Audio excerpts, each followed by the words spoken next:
Bonjour à tous, dans cette nouvelle vidéo je vais vous présenter un fer à souder, c'est le MT223 de Mustol. Donc il est fourni avec ce petit adaptateur qui est inutile en Europe parce que c'est une prise française avec. Donc voilà l'emballage, il est plutôt bien foutu. À l'arrière on a quelques notices de comment on se sert pour souder. C'est un produit qui a été testé par Banggood, comme le mentionne la petite étiquette avec marqué test dessus. Donc tout de suite on va déballer. Donc dans l'emballage on a déjà une vue sur le fer à souder. Donc moi il est un peu noirci, c'est normal, je me suis déjà servi. Donc il est plutôt d'un aspect qualitatif avec un câble assez long et une prise européenne au bout. Dedans on retrouve aussi d'autres pointes de soudure suivant sur ce qu'on veut souder. Et c'est tout ce qu'on retrouve dans l'emballage. On aurait bien aimé avoir un petit pied pour pouvoir y poser le fer à souder. Donc le fer à souder, le voilà, il a un aspect plutôt qualitatif pour le prix de 10 €. Donc il a une puissance de 60 watts, température réglable, mais c'est plutôt de la puissance réglable à ce stade-là, parce qu'il y a apparemment de capteur de température. Donc toujours avec une prise européenne.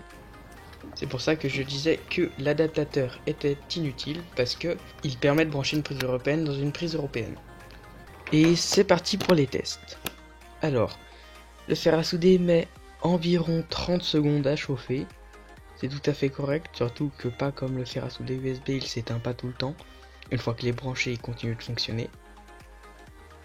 Donc là, elle est réglée sur 450 degrés pour le test, même si la molette sert surtout à la puissance. Par exemple, si on la met sur 450 degrés, il fonctionne sous 60 watts, alors que si on le met sous 200 degrés, il fonctionne par exemple sous 20 watts. Ça sert à régler la puissance, pas vraiment la température. Et on peut voir que ça fonctionne très bien pour souder sur du gros câble. On peut même voir que ça a fait fondre la gaine tellement il chauffe beaucoup.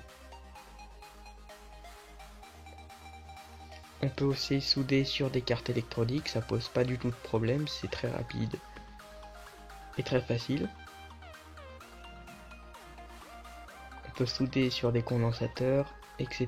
etc. C'est très rapide. Avec 60 watts, on manque pas de puissance.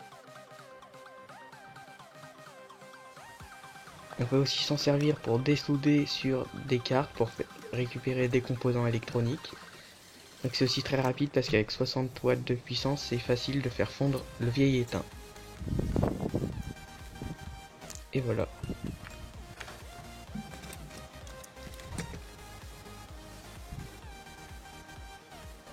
On peut aussi rapidement souder sur les batteries au lithium, ce qui permet de ne pas trop les faire chauffer car ça les abîme. Donc ça permet de facilement et rapidement les faire chauffer pour pouvoir y souder un fil sans abîmer la batterie.